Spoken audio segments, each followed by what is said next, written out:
سلامونه او نیکې هیلې د نېشنل میډیا درنو لیدونکو. نن را سره په اسلام آباد کې یو ډېر تکړه فعال افغان ځوان چې د ګجر خان سیمې پورې تړاو لري میلمه دی په خپرونه کې. راځو له ده څخه د ده د فعالیتونو په باره کې اورو چې دی دلته د خپلې ټولنې لپاره کوم فعالیتونه ترسره کوي. مصطفی خان ستړی مه شې. خیر اوسې، ډېره مننه احسان صاحب ستا د ټیم ورکولو. مهرباني. لومړی راته دا ووایه چې ته د کوم ټولنې پورې وصلې چې ته دغه فعالیتونه خپلې ټولنې ته کوې؟ زه خو د 2020 نه د 4-5 کاله شو چې افغان مهاجرینو خدمت کوم. که هغه د پنجاب په هرې سیمې کې، خاص کر زه نماینده د تحصیل ګجر خان یم. نو چې زمونږ څومره په وسه کېږي، پنجاب وي، KPK هر ځای مونږ خپل خدمت کوو. او زمونږ زیاتره مشکلاتونه چې دي تاسو مخکې هم انټرویو کړي دي. نو د مهاجرو خو ټوټل یو مشکلات ته یو حساب یې دی، خو چې د کم نماینده کم ځای ته لاس رسي مونږ هلته خدمت کوو. د 2015 کال له شروع کېدو سره سم د کورنیو چارو وزیر اعلان وکړ چې اسلام آباد او راولپنډي څخه د افغانان ووځي، بغیر نوسي دلته اجازه نه ورکوو. د پنجاب کې دغه مشکلات لږ زیات شول. بیا ستاسو خوا کې ګجر خان خوا کې خلکو ویډیوګانې به نشرولې چې یاره د خلکو کډې تړلې پاتې دي، داسې مشکلات دي. د دې باره کې ستاسو څه نظر دی چې څه مشکلات ولته؟ کم چې 2015 شروع کېدو والا و، د وزارت داخله چې کوم اعلان وکړي چې افغان مهاجرین دي یا UNEC واخلي یا د دې 2 ضلعو نه ووځي، هغه دلته د PTI یو جلسه وسوه چې دوی پکې وویل چې دې کې زیاتره افغان مهاجرین دا جلسو ته راځي. نو هغه نیول شروع وه. بیا دې کې داسې فیصله راغله په مارچ کې چې کم ACC کارډ هولډر دي دا د 31 مارچه پورې ټوټل لاړ سي افغانستان ته. او POR والا چې دی دا د 2 ضلعو نه، ضلع راولپنډي او ضلع اسلام آباد نه دی، دا نورو ضلعو ته لاړ شي. نو بیا چې کله 31 مارچ تیر سو، هغه نه بعد بیا د ACC کارډ نیول شروع سوه. خو د POR بیا دوی ورته وویل چې فی الحال دی، ولې چې زمونږ سره د 30 جون پورې ایکسټینشن وو. نو هغه وویل چې دا د فی الحال په پنډۍ او اسلام آباد کې یي، خو ACC والا یې ګرفتاره کول او سیده یې ډیپورټ کول. د حکومت لخوا څخه په پنجاب کې یو نوټس جاری شو چې کوم جوائنٹ کیسونه دي، کمپلیکس کیسونه دي، ACC او POR په یو فیملی کې ګډ وي، هغو ته به څه نه ویل کیږي. دلته ځینو سیمو کې داسې راپورونه راتله چې یاره دغه خلک نیول شوي دي. ستاسو په سیمه کې یا داسې نور چا درته داسې کوم خبر رسولی چې یاره دغه کور کې ACC او POR فیملی ده او دا نیول شوي یا ډیټنشن سینټر ته وړل شوي؟ زمونږ چې کومه علاقه ده هغه تحصیل ګجر خان دی، د پنډۍ سره مربوط لري، ضلع راولپنډي ده. زمونږ په ځای کې داسې څه کیس ماته مخته نه دی راغلی چې په داسې کیس چې کور کې یو ACC او نور POR یې هغه اریسټ شوی. هغه چې کله پنجاب ګورنمنټ لیټر کړی دی، هغه نه بعد څوک نه دی اریسټ شوي. اوس تازه ویل کیږي چې خلکو پسې د POR کارډونه بلاک کیږي. حتی ځینې نمایندګان په خپله دا وایي چې ویزو ته څوک اپلای وکړي، خلکو پسې POR کارډونه بلاک کیږي. دې باره کې ستاسو څه معلومات دي؟ احسان صاحب، په ویزو خو بلا نه بلاک کیږي. وزارت داخله مخکې یو څو میاشتې مخکې یو نوټیفیکیشن کړی و چې کم کس په کارډ باندې افغانستان ته اوړي نو هغه به ورباندې بلاک کیږي. نو د زیاتره ورونو اوس کارډونه دا بلاک دي. هغه باندې زما نن هم خبرې وشولې په چیف کمیشنریټ کې. نو دوی چیف کمیشنریټ والاو موږ ته دا خبره وکړه چې کم کسان په تورخم باندې اوړي نو د هغو POR به بلاک کیږي، او یا چې چا مخکې پاکستاني کارډ ته ګوتې لګولي یا ACC کارډ ته ګوتې لګولي یا به بلاک کیږي. او که د چا دا بله وجه بلاک کي، POR کارډ د تصویر د وجې یا بایومیټریک صحیح نه لګېدلی یا هسې بلاک کي، نو هغه دې په صوبو کې چې کوم افغان کمیشنریټ دی، د افغان کمیشنر په نوم درخواست ولیکي او هغه د کمیشنریټ کې جمع کړي. او که څوک په اسلام آباد کې نو د چیف کمیشنر په نوم باندې درخواست ولیکي، افیس کې به یې جمع کړي، نو انشاءالله هغه کارډ به واپس ورته کولاویږي. اوس نن 13 جون دی، هغه موده چې حکومت ورکړې وه هغه پوره شوله د POR کارډ لرونکو لپاره. خلک پریشانه دي. دوی وایي چې نور مشکلات په خپل ځای زمونږ په پیوار کارډونو باندې بینک اکاونټونه دي، سیم کارډونه دي. سبا نه به زمونږ سرنوشت څه شی وي؟ دې باره کې تاسو څه معلومات لرئ؟ بالکل احسان صاحب، نن په دغه 30 جون باندې زما میټینګ و په چیف کمشنریټ کې، او ما دغه خبره ورته وکړه چې په پاکستان کې چې کوم 14 لکه پی او آر هولډر دي، په دې کې 10,000 بینک اکاونټونه یې کولاو کړي، 10,000 کسانو، او دې کې سیم کارډونه خو اکثریتو کولاو کړي دي. نو د دې به څه کېږي؟ نو دوی وویله چې سبا د کابینټ میټینګ دی، انشاءالله بلې ورځې پورې به نوټیفیکیشن راسي د ایکسټینشن چې دوی ته به ټیم ورکوي. او کم چې سیم کارډ او بینک دی هغه مونږ خپله سټیټ بینک ته او پی ټي اې ته لیټر کوو چې تر څو پورې نوټیفیکیشن نه وي راغلی، د دوی به نه بینک اکاونټ بندوي او نه به سیم کارډ بندوي.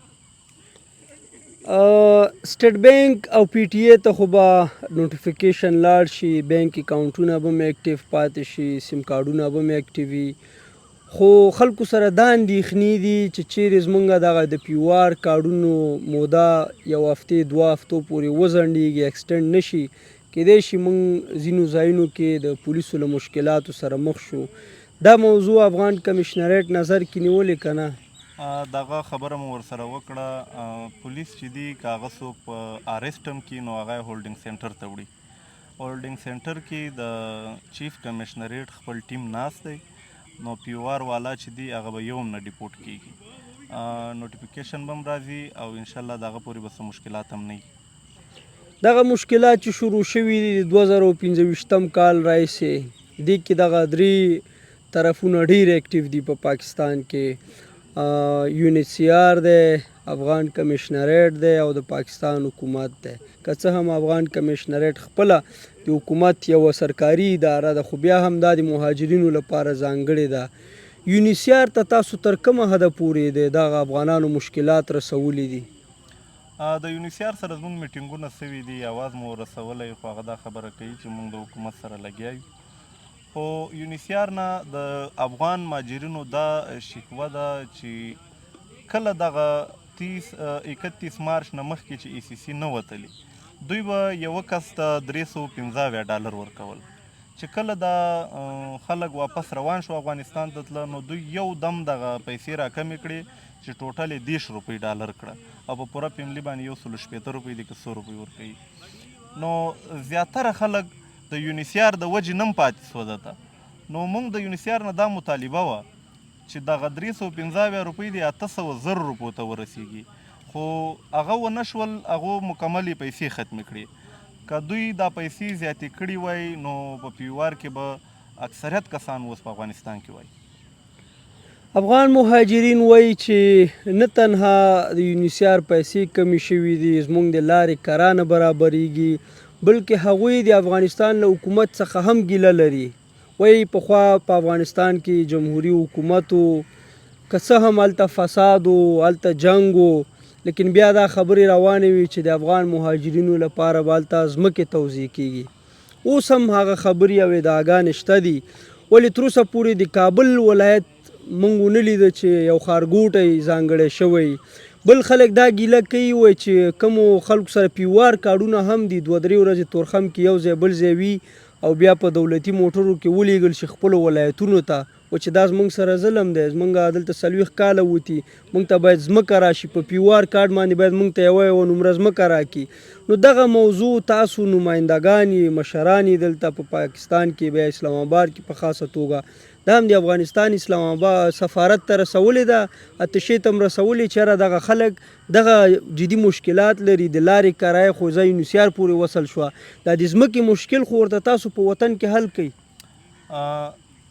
اتشه د مهاجرینو چې کوم په سفارت کې ده، د هغو کردار چې دی هغو په دې سختۍ کې خاص خپل هغه کردار ادا نه کوي، ولې چې په پوره پنجاب کې ډېره سخته سختي وه، حتی چې ماشومان، زنانه دا ټول اریسټ کېدل، خو دوی ما د پنجاب خواته کله ونه لیدل چې لاړل. خو موږ به چې د دوی سره اطلاع وکړه نو دوی به ویل چې موږ لګیا یو، بس خبره کوو. نو کوم چې مهاجر تللي دي افغانستان ته، هغه خو د اتشې پورې اړه نه لري په دې چې هغه حکومت هلته ثبتوي. نو حکومت وایي چې د دې ټولو ریکارډ موږ سره پروت دی، چې د هرې علاقې کم کس دی د هغو موبایل نمبر سیمان یې ورکړي دي، او د هغو نومونه هر شی ثبت کړي ځان سره، هغه وایي چې موږ به بیا په قراره باندې څه مځکه دو دپاره مشخصه کړو او بعد هغه به بیا دوی ته دا مځکه توضیح کوو. څه وخت مخکې د افغانستان څخه یو لوړپوړی هیات راغلی و اسلام آباد ته او ځینو افغان مهاجرینو مشرانو هم ګیله کوله چې یاره د اړیکو په بنیاد خلک غوښتل شوي وو هغه جلسې ته یا غونډې ته نور چې څونه ما چا سره مصاحبه کړې مرکه مې کړې ده په دغه مشکلاتو کې په کار و چې سفارت له خوا څخه دا د افغان مهاجرینو چې کوم مشران دي دی راغوښتي وی هلته له دوی سره غږېدلي وی چې مهاجرین څه مشکلات لري څه ستونزې لري موږ څه کولی شو یونیسیار څه کولی شي د پاکستان له حکومت سره موږ په کومو مشکلاتو خبرې کولی شو داسې کومه غونډه یا ناسته سفارت تاسو سره ترسره کړې؟ سفارت خو چې په کومه شپه باندې دا وزیر صاحب راتلی پاکستان ته په هغه شپه موسم ډېر خراب و ډېر لیټ راغی حتی چې کوم مهاجر راغلي و هغو ته هم دونې چې څوک میټینګ ته راغلي و هغو ته هم دومره ټیم نه و میلاو سوی یو 2-3 کسانو ته میلاو سوی و نو د موسم د خرابوالي د وجې نه او ټیم ډېر شارټ و حتی چې د شپې 2 بجې سوي وې دوی بیا داسې کړي وه چې کوم چې دا نږدې کسان وو بس هغه سیسټم یې برابر کړی و کسان یې ورته پوره کړي وه خو د ټول پنجاب مشران دوی نه ورته راغوښتي چې کوم سرګودا سوه لاهور سو نور ځایو کې چې صحیح خدمتګاران دي هغه یې نه وه راغوښتي بس دوی هسې یا د موسم د وجې نه یا د دغه نه پرسنالټي ورته پوره کړې وه چې بس دا نمایندګان دي. کله چې ټول استازي نه راغوښتل کیږي فکر نه کوئ دا د ټول افغان ولس یا مهاجرینو هغه مشکلات چې کوم ورسره هغوی مخ دي نشي کولی چې ورسوي د افغانستان چارواکو ته؟ نو کله چې داسې خدایي خدمتګاران او هغه داسې میټینګ ته راونه غوښتل شي نو کمې ښه خبرې چې دي هغه مشکلاتو خبرې دي هغه پاتې سي بس دا خو بدبختانه زه به اوس څه درته ووایم احسان صاحب دا د اتشې والاو خپل یو نظر دی. خلک وایي چې 40 کاله وشول دلته په پاکستان کې نور خپل هیواد ته لاړ شي ځینې خلک پیدا کیږي دا خبره کوي ستاسو په فکر څه مشکلات دي چې افغان مهاجرین خپل هیواد ته نه ځي؟ اصل کې افغان مهاجرین چې دي شاته 40 کاله کیږي چې پاکستان ته راغلي دا څومره ځوانان چې دي د دو پیدایش په پاکستان کې دی د دو خپل کاروبارونه دي د دو دلته مرګرۍ دي حساب یې دی دا راته ووایه چې په دغه مشکلاتو کې دلته یو مهم رول یونیسیار هم لري دلته وکیلان لري شارف په دفتر کې تاسو دوی سره په دغه مشکلاتو کې تماس نیولی دی څه نتیجه مو لاسته راوړې کومک یې کړی که نه؟ یونیسیار چې کوم دی هغه سره موږ هر وخت په رابطه م یو او میټینګونه مو هم کړي دي یونیسیار هغه کم کار چې مخکې کوی هغه چې کله مهاجر په روانېدو سو په 31 مارچ نه بعد هغه کار یې هم بند کوي ولې چې د دې نه مخکې په یو وار یوه کس ته به دوی 315 روپۍ ورکولې نو هغه روپۍ راواخیستلې 10 روپو ته یې راورسولې پوره فیملۍ ته 160 روپۍ ورکوي نو اکثریت پی یو آر هولډر چې پاتې سوه هغه د یونیسیار د وجې نه په دې پاتې سوه چې دلته زیاتره مزدورکاره خلک دي او دوی یو دم د پیسې ورباندې رابندې کړلې د یونیسیار نه خو زموږ پر زور دا مطالبه ده چې پی یو آر خو د نن نه دي راغلي 45 کاله کېږي راغلي دي هغه دي د حکومت ځینې موږ ته ایکسټینشن یې راښي دا د دوی ذمهواري ده لکه څنګه چې ای سی سی کارډ هولډر و یوه میاشت ټوټل ټیم ورکوي په یوه میاشت کې دا د آی او ایم په غاړه و د ای سی سی کارډ هولډر آی او ایم په دې باره کې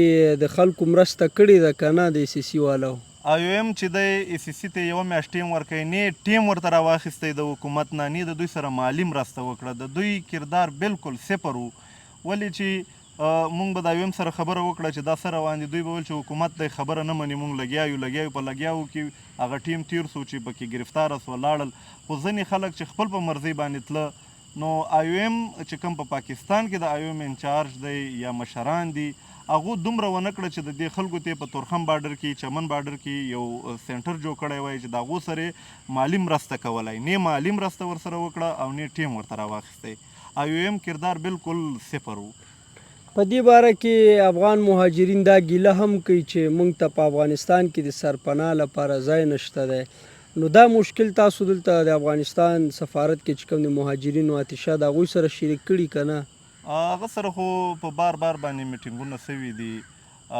اتشه د مهاجرینو سره خو دا اختیار نشته چې په وطن کې مونږ ته څه زمینه برابره کړي، ولې هغه خو هر اتشه مثال KPK خپل مشر لري، پنجاب، سند او بلوچستان، هغو خپل د دې صوبې یو ذمهوار خلک دي چې د مهاجرو څخه خدمت وکړي، خو هغه د افغان حکومت کار دی. افغان حکومت چې کوم کسان تللي دي هغه یې رجسټر کړي دي، هغو ته خپل سیم کارټونه د هغو نومان یې لیکلي، ورته ویلي چې تاسو ته به مونږ ځکې ځای برابروو او ټولو ته به مځکه ورکوو. خو زمونږ د افغان حکومت نه دا مطالبه ده چې کوم کسان درځي په د نن نه شپږ څلوېښت کاله مخکې چې زمونږ نیکه راغلی و دلته، نو زمونږ یو د کور ځای و مثال، نو هغه که هغه د کور ځای چې اوس یا د هغه د تره زامنو سره دی، که هغه مونږ ته میلاو هم سي، نو اوس هغه یو نیکه نه مونږ 10 کوره نور یو، مونږ ورونه، تره زامن، ترونه، نو په هغه کې نه ځایږو. په دې چې د افغان حکومت نه زموږ دا مطالبه ده چې څومره POR هولډر درځي، نو چې هغو ته په کارډ باندې یا په فیملي باندې دومره ځمکه ورکړي چې د هغو سرپناه سي. کله چې افغانان دلته اجکیم ته وړل کیږي، ستاسو د ګوجر خان خلک هم دلته راځي، نو چیرې چې UNHCR شارپ دا وکیلان لاس یې ونه رسیږي مرستې ته، د خلکو سترګې راوړي افغان کمیشنریټ ته، تاسو از ا فوکل پرسن د ټولنې د یو نماینده په توګه دغه کار ته په کومه سترګه ګوري؟ آیا افغان کمیشنریټ دلته د افغان مهاجرینو مشکلاتو ته رسیدګي کړې ده او که نه؟ افغان کمیشنریټ چې دی دا د پاکستان د ګورنمنټ په انډر کې دی، د منیسټري سیفران چې کوم انجینیر امیر مقام صاحب د دې منیسټر دی. خو څومره خدمت چې زموږ افغان کمیشنریټ او چیف کمیشنریټ او سیفران منیسټري کړی دی، نو دا نور ادارو زموږ دومره خدمت نه دی کړی. په هر مشکل وخت کې که مونږ پنجاب زموږ کمیشنریټ چې دی دا پنجاب کې دی، پنجاب کمیشنریټ ته مونږ ویلي دي چې زموږ په علاقه کې دا مشکل راغلی، نو هغه لیټر هم کړی دی متعلقه ادارې ته او خپل ټیم یې هم راستولی دی، زموږ میټینګونه هم کړي دي، او که موږ چیف کمیشنریټ ته راغلي یو هلته زموږ میټینګونه سوي، زموږ خبره اورېدل سوې ده. که موږ سیفران وزارت ته راغلي یو انجینیر صاحب ته، هغه زموږ خبره اورېدلې ده، زموږ خبره یې مخکې وزارت داخله سره شیر کړې ده، PM سره یې شیر کړې ده. نو کوم چې افغان کمیشنریټ دی یا چیف کمیشنریټ دی یا سیفران وزارت دی، د دې نه زموږ بالکل څه ګیله شکوه نشته، څومره چې د دوی په وس کې وه هغومره یې زموږ سره کوشش کړی دی او لګیا دی لا کوي یې. هغه ځوانان چې تاسو ویني دلته په پاکستان کې اوسیږي، موجوده وخت کې پریشانه دي، وایي چې زموږ د POR کارډونو موده پوره شوه، نن 13 د جون دی، هغوی ته څه پیغام ورکوئ؟ دې کې د پریشانۍ هېڅ خبره نشته، سمري تللی دی انشاءالله کابینټ ته، 1-2 ورځو کې به ایکسټینشن راسي. لکه مخکې چې ما درته وویله چې زما نن کوم میټینګ و په چیف کمیشنریټ کې، په هغه کې دا دوی مونږ ته واضح کړه چې مونږ سټیټ بینک ته او PTA ته لیټر کوو چې نه ستاسو سیمونه بند کړي او نه ستاسو اکاونټونه د بینک. اخري پوښتنه، مهاجرین په نړۍ کې ډېر حقوق لري، ته د یو مهاجر په توګه له نړیوالې ټولنې او د پاکستان له حکومت څخه څه غوښتنه لري؟ د پاکستان د حکومت نه خو زما دا غوښتنه ده چې دلته 15 لکه POR هولډر واوسیږي، دا نه په 6 میاشتو کې تللی سي نه په کال کې، که د ورځې دوی 10,000 کسان هم واړوي نو په دې باندې کلونه وځي. نو د پاکستان د حکومت نه زما دا مطالبه ده چې کم از کم موږ ته 4 نه 15 کاله پورې ټیم راکړي چې زموږ خپل ایجوکیشن چې دلته د ماشومان سکول وایي هغه موږ خپل یو ترتیب برابر کړو، په وطن کې موږ ځان ته سیټ اپ د کاروبار برابر کړو، خپل مځکه خپل یو کور برابر کړو هلته، او دلته چې موږ چا سره لین دین دی هغه راکلوز کړو نو موږ به لاړ سو. ډېره مننه چې موږ ته د مرکې لپاره وخت راکړ. مننه. مهرباني.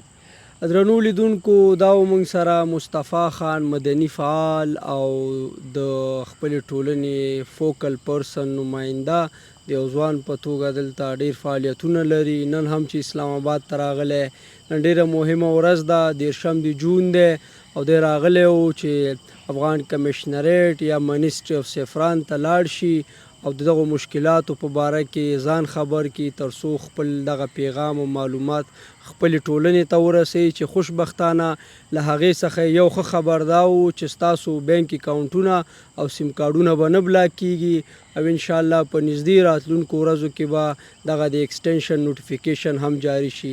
زموږ خپرونه همدلته پای ته رسیږي. تر بلې خپرونې موږ ته اجازت راکړئ. په لوی الله مو سپارو. د الله په امان.